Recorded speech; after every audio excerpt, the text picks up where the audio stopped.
about holy listening, and this is very, very important when you have someone that's telling you about a great deal of loss.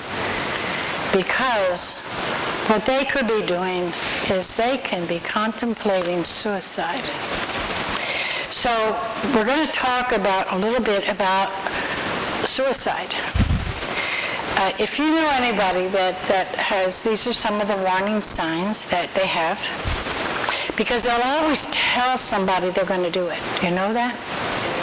Now you hear people contradict that, but they'll always give some kind of hint out, that they're going to.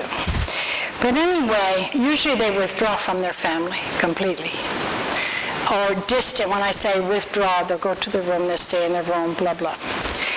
And then they'll also withdraw from their family, from their friends, and their normal activities. And you see this a lot. Now, a lot of times, we do know a lot of the drugs make you more depressed than it does. It's the state of mind you're in when you take the drug. So if you're down and you smoke marijuana, it's going to bring you to that level deeper. Whatever you're thinking at the time, it's not an upper, it's a downer. Now that's just one little thing. And whatever, you'll see that they're not taking care of themselves like they should. Maybe their hygiene's not up to power. Maybe they're just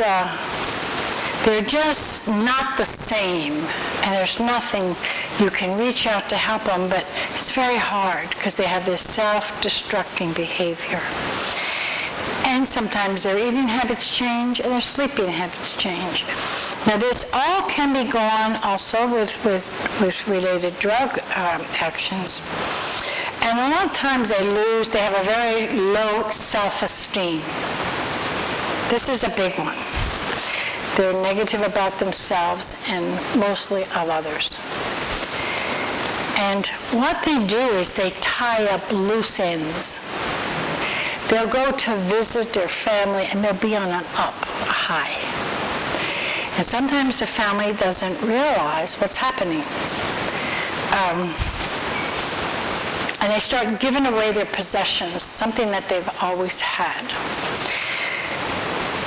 And it's usually valuable possessions that they really hold dear to them. And they have extreme feelings of sadness. They get very sad. And they just feel hopeless. And they'll make statements like, oh, this life is blah, blah, and they'll say how they hate life, and, well, I wish I could die. And these are all warning signals that we have, that they're contemplating this, but not everybody has the courage. So, and I'll tell you, my nephew, he was 23, and he never did drugs. And that's the first thing they thought when he shot himself. They thought he was doing drugs. And he wasn't. He was a weightlifter.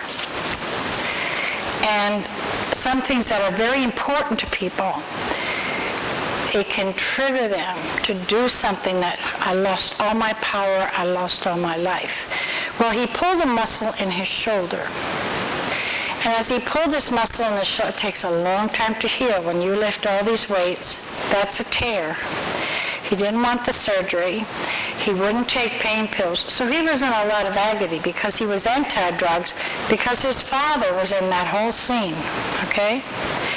So the first thing he did was, when the doctor told him, there's nothing I can do for this until you get surgery. And he said, well, he didn't want surgery. He had this fear. Well, the doctor didn't connect with what he was saying. And Simi took it like it was, he's never going to be able to lift ever again. Hear that? I'm not going to be able to do this, and this is my life. And that day he left the hospital and he went to see his sister. He wanted to talk to his sister, and his sister didn't have time for him. And he went up and he said goodbye to his niece. And he went home and he shot himself. And I remember that Christmas, this was like in maybe February, and I remember Christmas Eve, he popped into our house and he was so up.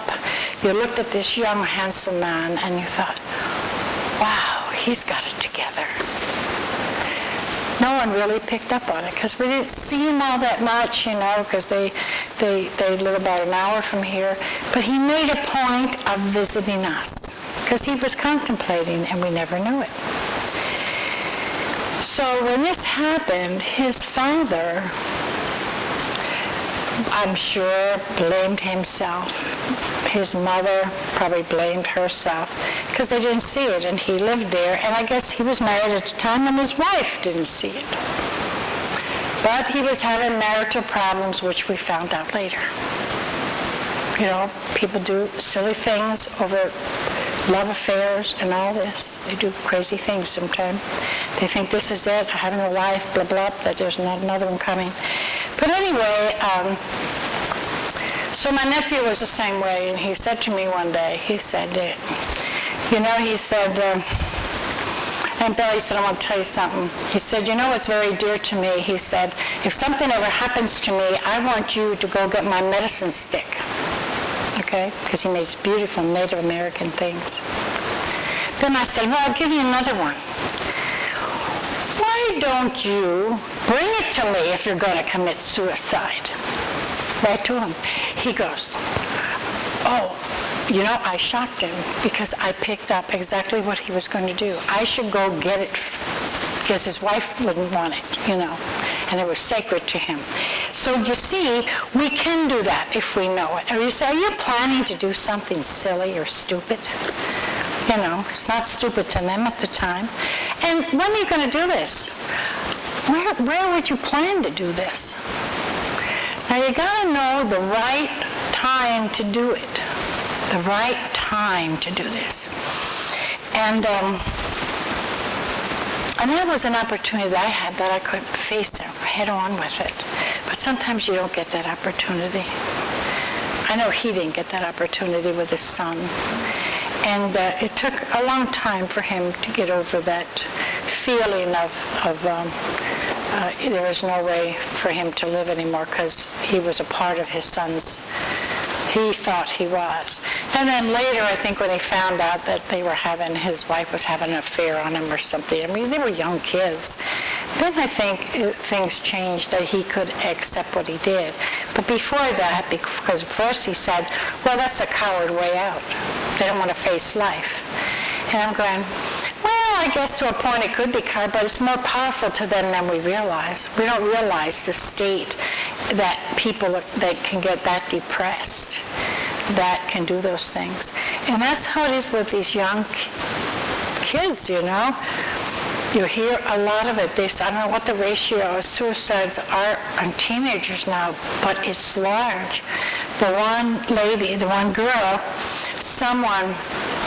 they were at a party and they took a picture. I don't know what they were doing, something very minor.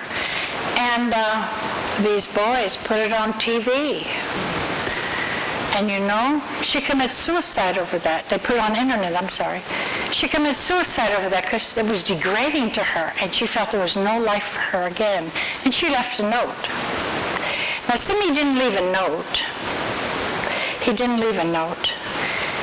But on his refrigerator, and everybody said, oh, he has to be on steroids, he has to be on drugs, the whole thing, he's a lifter, blah, blah. And they did that's the first thing they do, with a suicide. They do all of these tests. They go through the family like you wouldn't believe. When he lived in a country, there's a state police come out, and they were all questioned like they put the gun to the kid's head. It was terrible. But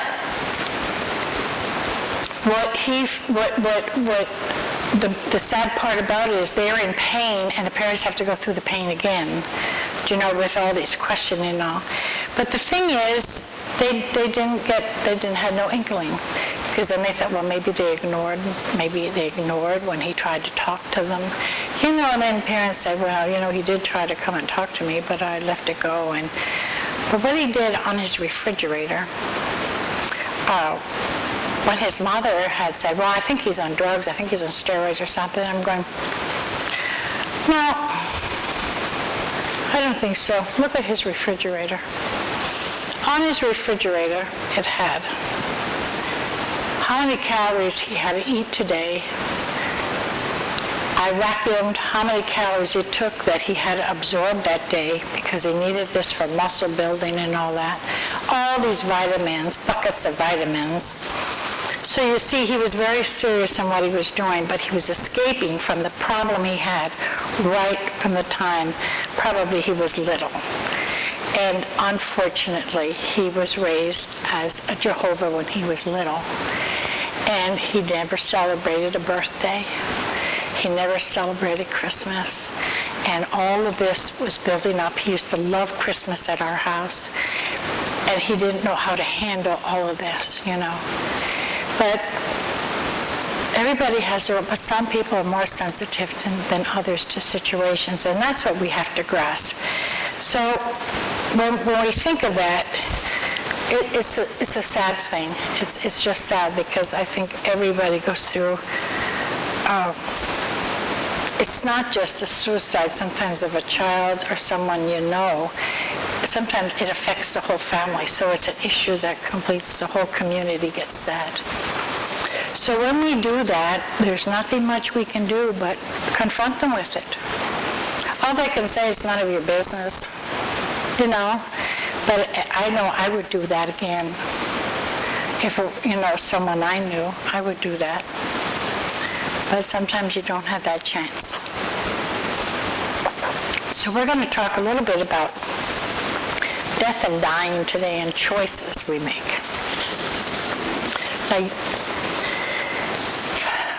Now, we have many choices in life, don't we? But there's one choice we don't have. And that's when and how we're going to die. Did you know that? We know we have a choice to come into this world. As I believe, we have this choice. But then who knows? We don't choose how we're going to go, what we're going to go through. Because we lose it somewhere. We knew it before we came in, but then we lose that consciousness of that thought of why we're here for our progression. And sometimes it's not for the individual, but it's for others around him. So, and I remember this one man, he spoke and he said, they try to teach us how to live, and they coach us how to live. But no one coaches us on how to die. Think about that. Think about that.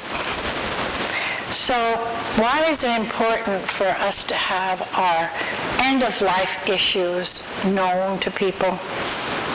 Because sometimes that person knows. I believe everybody knows eventually when I'm going to go, but I didn't know if I would choose this path. But they know deep down in, might be my time.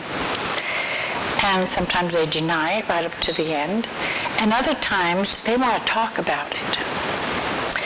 And so often, what's the first thing we say? Oh, don't worry about it. You're going to get better. Remember we talked about that? You're going to get better. Don't worry about it. But you know what?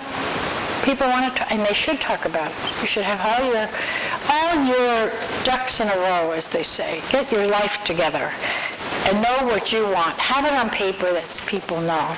Because it's sure easy for the people that have to follow you.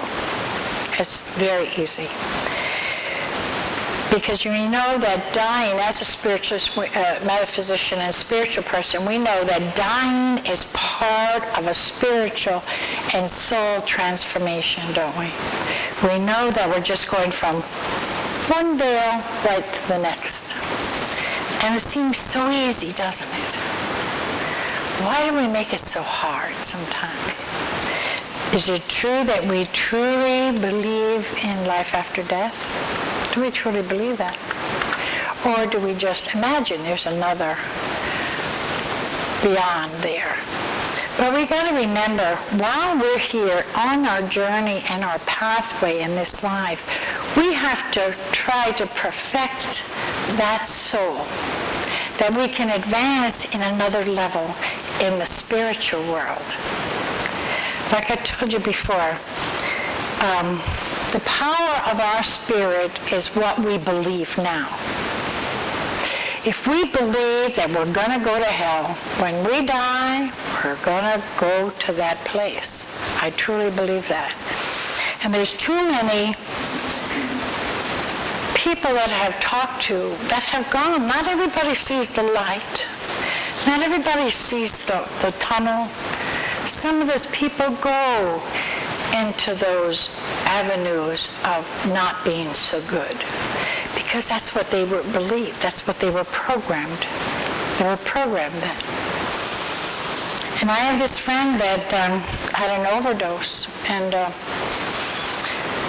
he said he has perfectly changed. This person has perfectly changed through it. But he said, I went through some rough hours. Rough hours. So he said, but I came back whole. I came back a whole new person. And I believe we can do that.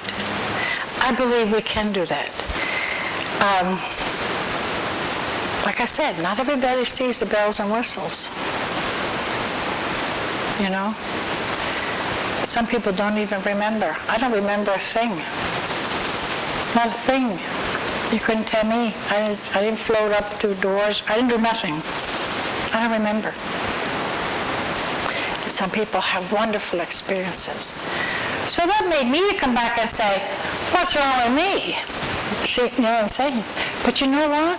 It wasn't to happen for me. Or I'm not supposed to remember for a reason. So it's okay until you realize that.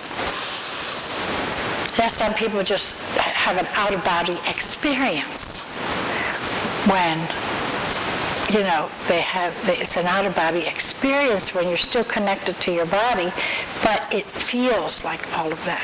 And of course, there are all kinds of skeptics out there that are trying to prove, you know, they said part of your brain, and when you go like this, it's a tunnel, blah, blah, blah. But it's a consciousness that we have. We just change a consciousness when we move to another dimension when we die. And that's why there shouldn't be any fear in death. But I think a lot of people, when it comes right up to it, have these fears. I've seen many. And we have a dear friend that, I don't know if anybody knows him, but he was a dear friend to us, and he was the start of our expo because he gave us the money to start our first show. And that was David Christian. And I got to tell you this because this is an experience. David, you know, I believe no one should die alone. I truly believe that. And David called and he said, you need to come into the hospital. And I think we went to hospice a few times in the hospital when his other church completely, they didn't want nothing to do with him. And so we went in, we become very strong. And at the end of his life issues, he had a terrible time. Terrible time. And no matter how we talk, I'd play all this music, and this is when he was still there, because he knew he was going, but he feared it. So he was like suffering. He was like there, but not going anywhere. And the more you talked, I would tell you, and I was there day and night. And then one time, I was very tired, and I said to Alice, she worked nights, and I said, can you come in and sit with him a couple hours? I need to get sleep. And she said, sure. She said, can I call you if anything? I said, call me. About 3 hours later, she called me. She goes, Isabel, you have to come in right away. Listen to him. Well, he's like a tea kettle perking, okay? So I said, okay. I went in, and that lasted for a couple hours. But before I left, I went to one of his books, because we had his things, and we had some of his books in the house, and I went to pick up, and his grandmother's picture fell out. And he loved his grandmother. All this time I'm saying, David, it's okay, you can go, because you know what? Your mom's there, your dad, you know, everybody. That's what we normally do. See, you learn a lot from this stuff. All of a sudden, Daisy's picture fell on the floor. So I come in and I said, I got the answer, I think. So I'm sitting there and I'm holding them, and then I'm like holding them in my arms, and I'm rocking them, and I'm saying, you know, David, it's time, because your Grandma Daisy's here. His face lit up, and that quick he could go. That quick. All the coaching I did before, go David, you can reach for it. Get that light. I mean, it's like a cheerleader there. The hospice girl, the hospice nurse was in. It was that Liberty Nursing Home. The hospice nurse is in, and she's going, you need to really do this. But it's just something. It's like giving them a whole new life when they're sick. Here all the time, I forgot. His mother and him always had problems, and he was afraid of her. You'll find out tomorrow we're going to do some skits about these things and what you might come against when you're there. The minute I said, Daisy's there, your grandmother's there, go for the light, David, go for it. You know what? I can still imagine he just lit up, and none of this heavy stuff. It was just like so pleasant to see. And that's wonderful when you can have that. And of course, Alice is sitting there, and this is the first time she's experiencing this, and she's really absorbing it, and she's going, I don't know.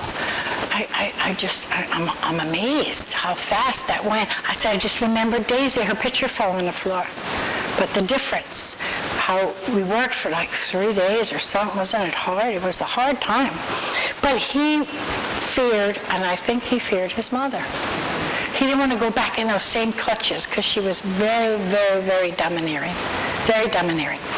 So when we work with people that are dying, we have to listen to them too, because they'll tell you. They'll tell you what they want. And you know, all we got to do is be patient with them. We got to extend that love to them, and not be afraid to hold them, because they're scared. A lot of them are scared. But then again, who knows? I had wonderful experiences that I could just see when the people come out, they can make their amends. And, they know, it's wonderful to see that. It's just like, you just know that they're going to be okay. And they know they're going to be okay. Because I always say, it's a guarantee. But then I got surprised, last week, and I've got to share it with you. We were told that Annie was in a hospital and she was very sick. First thing, Lord and I do, we go see Annie. She's there and laying like this. And I'm going, oh my goodness, I didn't even know her. Meanwhile, before we got there, she's yelling, no, she's fighting something. So we go in, and the minute I touched her, she just like calmed down. But she's laying there, and the nurse said, oh, she's got all these ulcers going on, and they just didn't know. Doctor didn't know. She got bowel stuff going on. So there was nothing they could do. They were going to send her back to Cedarbrook. His daughter-in-law sends me, they're bringing in hospice. What does hospice mean? You need extra care. And that's wonderful for a terminal patient who's never had the experience of hospice. It's a wonderful thing. Because those nurses are sharp. They can tell you. The one with my mother-in-law told us how many hours to expect. She was perfect. Plus a lot of intuitive, and you got to be a special person. But what I was trying to say, I go in there. So I'm saying, oh, Amy, it's okay to go. Are you flying with the angels, gently? Here I'm talking her over. All right, like thinking, well, I said, it's okay, Amy. Just remember, your boys love you, blah, blah, blah, blah, blah. And you're going to meet Irv over there. That was her longtime lover, You're going to meet her. I'll tell her all this. Still sitting at the bed. The nurse said, I'll close the door. She closed the door. We were fine. Lloyd goes over the following day, and she's sitting in the hall, and she said, hi, Lloyd, don't I look nice? That was the day after we go up the prayer line. Yeah, that's true. It was the day after the prayer line. She goes, hi, Lloyd, don't I look nice? And I said, after that, you know what? He said, I'm going to sort of, they thought, well, But isn't that, so the power of prayer works too. So she's not with it. She's in the dimensions. She's in between worlds. And then she said, how do you like my new home? Isn't it really nice? And she said, these nurses are wonderful here. I'm going with the same nurses. Then Lloyd said, well, don't you remember what you said to her in the hospital? You said, you have wonderful nurses here. Power of suggestion, when she's not really with it. But isn't that great? I bet the nurses say, what happened to her? Because she was very hard on them sometimes. But we got to remember that, so I have to laugh. So hopefully she won't be in that consciousness where she says, hey, we're trying to get rid of me. I was waiting for her to say that sometime, But I wasn't. But I love her that much that I don't want her to be in pain. So we got to remember that, and the people that are left behind with the pain and the suffering, we have to let people grieve the way they want to, because that's very important. Because as we talked about it, every culture is different,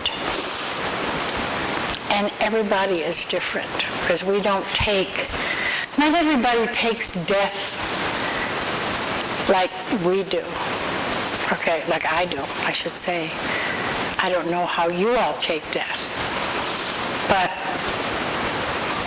I feel that death is just a new journey in your life.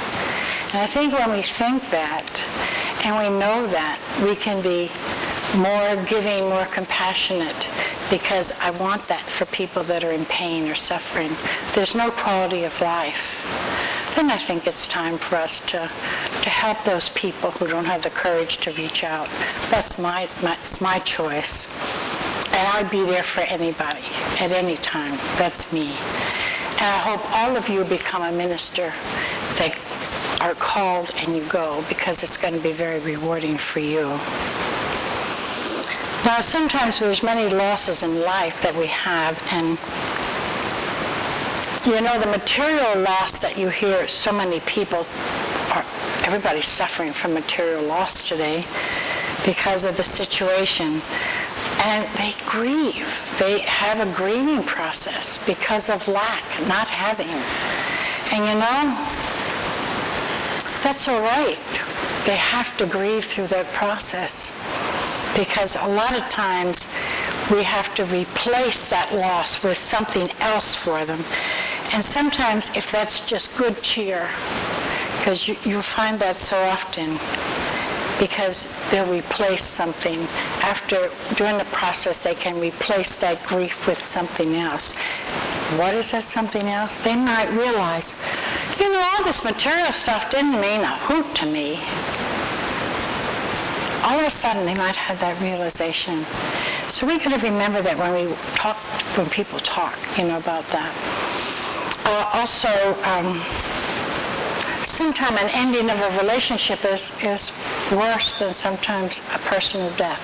Do you know that? Sometimes it is. And we have to get in touch with our own feelings when these things happen, or when someone happens around you, when this happens to someone around you. We can't think of what may have been. We have to go on with life. And sometimes it's very hard when we think of that. We don't know how people feel. And sometimes we have other things that have a role loss, when we lose a role. That's why it's cruel for people sometimes to try to replace someone that's heart was in it from the beginning. It's hard for that individual. It's a loss of something that they accomplished. That's why when someone has a business and it was their format, that they built it, and all of a sudden it's gone, that's a big loss to them. Not even, it don't have to be material. It can be what they built,